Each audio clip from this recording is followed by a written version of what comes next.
Bismillahirrahmanirrahim. Assalamualaikum warahmatullahi wabarakatuh. Kisah punya cerita. Kali ini cerita nyata yang pernah dialami seorang teman, sebut saja Siman, nama samaran.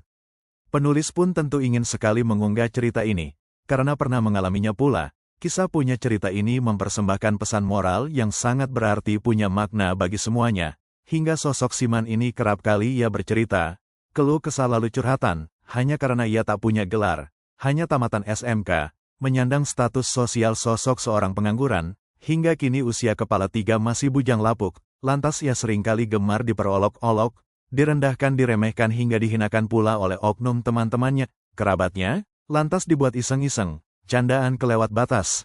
Namun bagi Siman hanya menelan ludah, tabah bersabar, pil pahit ditelan karena masih punya hati, memperhatikan setiap Siman diundang pada acara-acara pertemuan atau perkumpulan, reuni dengan teman kerabat sahabat atau sama saudara, bahkan pada acara lainnya, ia suka menatap menyimaknya, walau hingga saat ini Siman bekerja hanya serabutan, tetapi ia merasakan dalam menjalani kehidupan ini, sungguh amat dihinakan terasingkan, dikucilkan, diremehkan, direndahkan, lantas hanya dilirik sebelah mata, karena soal beda status dengan keadaan seperti ini.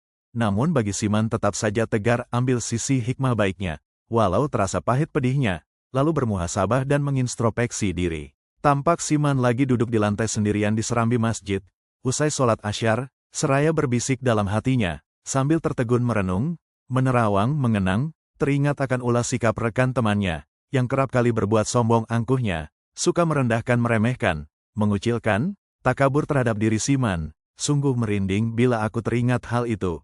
Apa salah dan dosa aku terhadap dia? Memang aku mengakui, aku ini sosok seorang pengangguran, pekerja serabutan, tak ada yang dapat aku banggakan, hidupku serba kekurangan.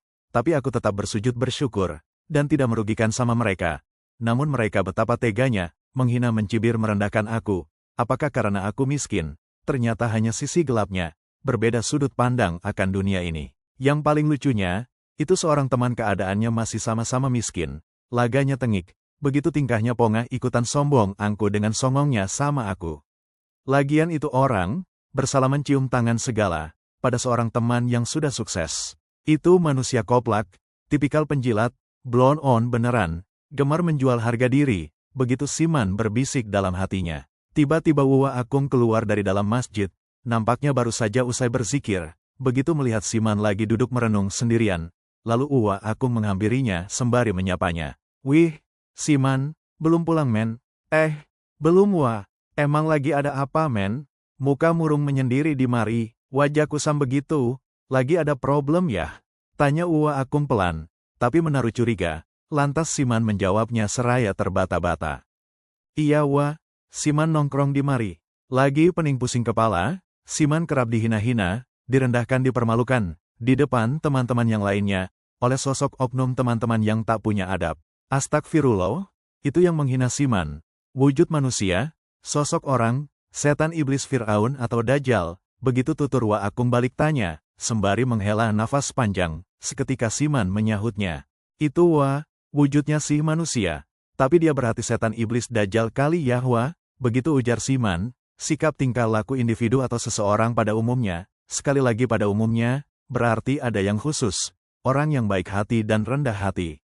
Kembali pada umumnya, seseorang yang memiliki sifat perilaku sombong, angkuh, takabur, arogan, ria demam pujian sanjungan, gemar merendahkan meremehkan orang lain, suka menghardik, merasa besar kepala, tinggi hati, merasa paling pintar, merasa dirinya paling hebat, paling benar, itu semua karena merasa dirinya superior punya segalanya, karena hawa nafsu setan yang melilit dalam hatinya tipu daya yang menyesatkan. Apa penyebabnya mereka berbuat sombong angkuh begitu Wah? Karena kedudukan, karena status sosial pangkat jabatan dan kekuasaan, karena cukup uang materi berlebihan, karena mazhab keturunan, karena merasa punya banyak gelar yang disandang, lalu merasa paling pintar sendiri.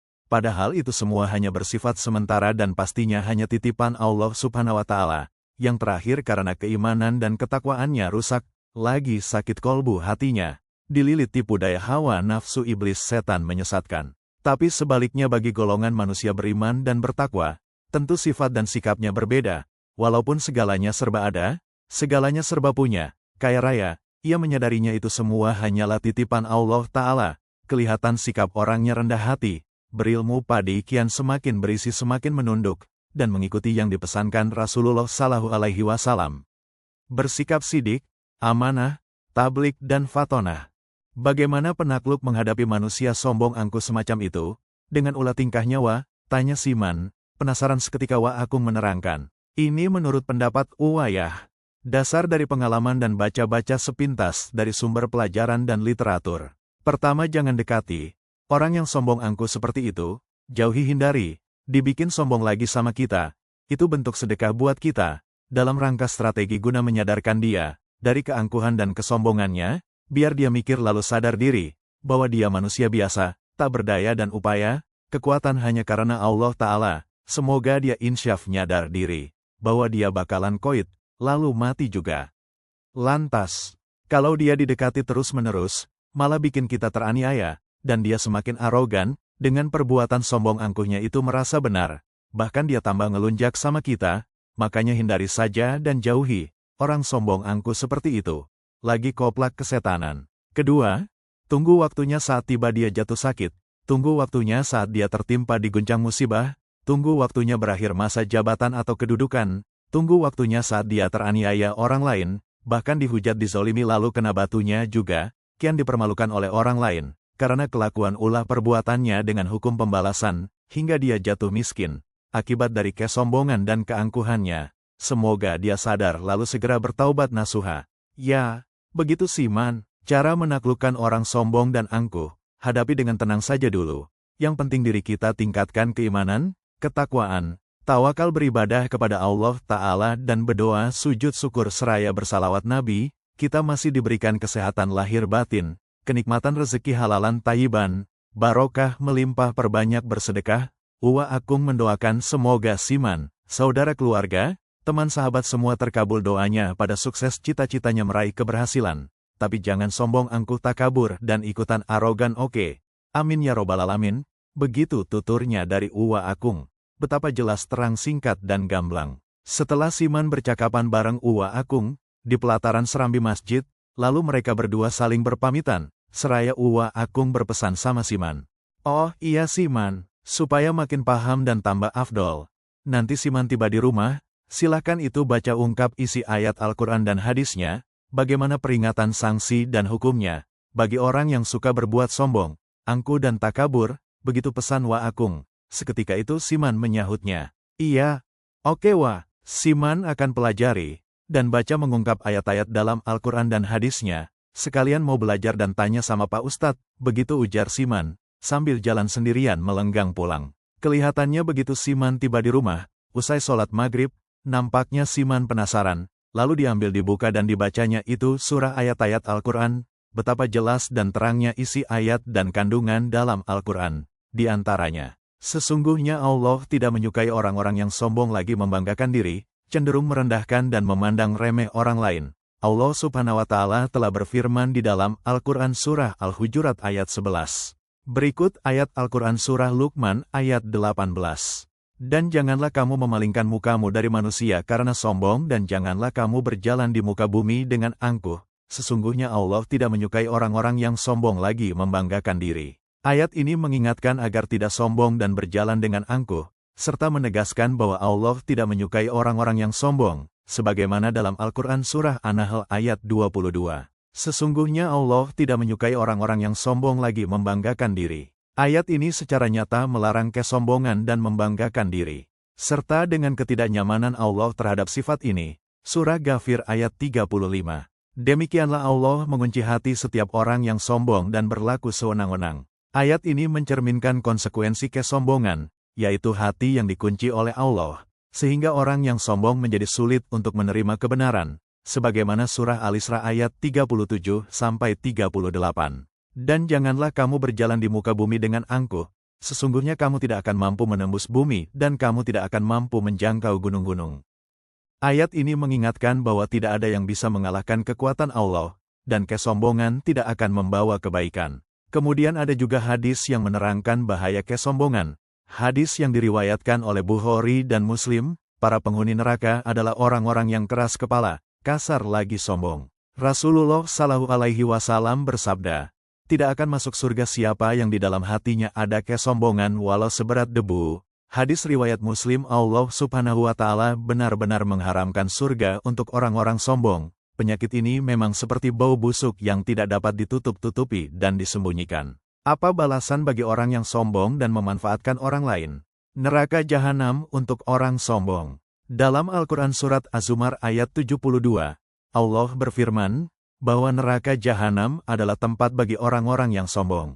Manusia kerap kali berbuat sombong angkuh takabur karena apa? Tentunya ada beberapa faktor penyebab di antaranya. Kesombongan karena harta, pangkat jabatan, karena popularitas serta merasa lebih unggul karena memiliki kelebihan tertentu.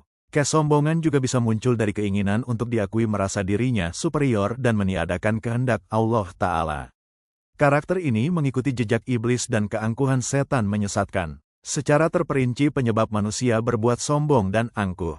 Pengetahuan yang tidak diimbangi dengan kebijaksanaan dan keimanan dapat menjadi sumber kesombongan. Seseorang yang merasa lebih pintar dan berilmu cenderung merendahkan orang lain yang dianggap kurang berpengetahuan. Tampaknya Siman belajar pula tentang ciri-ciri orang yang sombong dan angkuh dengan pengalamannya, diantaranya merasa dirinya berada di atas dirinya orang lain.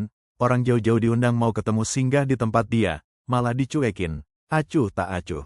Merasa dirinya besar dan paling hebat, suka pamer kekayaan dan status sosial, karena jabatan dan kedudukan, dengan membanggakan dirinya sendiri, sehingga ada warga yang mau bertemu, begitu lamanya menunggu, hingga berjam-jam, akhirnya warga undur diri balik kanan pulang hampa tiada harapan, dengan alasan yang tak jelas. Info katanya tidak dapat ditemui karena bos lagi beristirahat.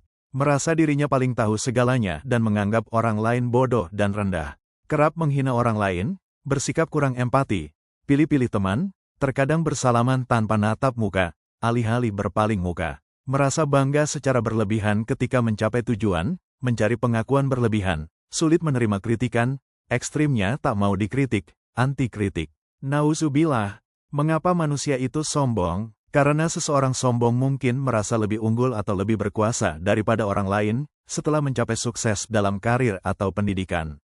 Rasa puas diri yang berlebihan, dapat merubah perilaku menjadi sombong, di mana seseorang merasa lebih tinggi dari orang lain. Semua itu dipelajari dan dibacanya oleh Siman, sehingga ditemukan hal yang sudah disampaikan Wa Akung, ditemukan kembali dalam literatur, nampak berulang secara rinci dan lengkap. Bagaimana menyikapi terhadap orang yang sombong? Dalam hukum Islam menyikapi terhadap orang yang sombong, tentunya bersikap sombong terhadap orang yang sombong, atau bersikap keras dan menentang terhadap orang yang sombong, dianggap sebagai bentuk sedekah atau tindakan yang baik. Hal semacam ini, bila kita bersikap sombong terhadap orang yang sombong, tentunya dapat membantu orang yang sombong menyadari kesalahannya dan mengurangi sifat kesombongannya. Kesombongan adalah sifat yang tercela. Kesombongan, keangkuhan, takabur adalah sifat yang sangat dibenci oleh Allah Subhanahu wa Ta'ala. Orang sombong perlu dihadapi dengan kesombongan juga. Orang yang sombong kerap kali tidak mau menerima nasihat atau kritikan. Jika kita menghadapi orang sombong bersikap rendah hati atau tawadu, mereka akan semakin merasa superior dan tidak akan sadar akan kesalahannya. Bersikap sombong terhadap orang sombong sebagai sedekah, tentu tindakan perbuatan yang baik. Bersikap sombong terhadap orang sombong adalah sedekah, menegaskan bahwa tindakan ini dapat membantu orang yang sombong, agar menyadari kesalahannya dan kembali ke jalan yang benar. Peringatan pada orang yang sombong agar mereka sadar dan segera bertaubat. Dengan bersikap sombong terhadap orang yang sombong, kita sudah menentang sifat kesombongannya. Ini dapat menjadi sebagai bentuk shock terapi, yang memaksa orang sombong untuk merenungkan tingkah lakunya dan menyadari kesalahannya. Dengan mengutip uraian ayat-ayat ini, begitu jelas dan terangnya makna dan akibatnya, siapapun atau seseorang selaku hamba Allah, bersegeralah dan dapat mengingatkan kepada orang yang sombong, tentang bahaya kesombongan dan pentingnya bersikap rendah hati. Di dalam Al-Quran nampak menyinggung tentang pentingnya bersikap tegas terhadap orang yang sombong seperti dalam kisah Nabi Musa dan Firaun. Firaun yang sombong dan membangkang akhirnya ditumbangkan karena kesombongannya sendiri. Sehingga dapat disimpulkan, bersikap sombong terhadap orang sombong. Tindakan ini adalah bersifat strategis untuk meredam kesombongannya dan membantu mereka menyadari kesalahannya.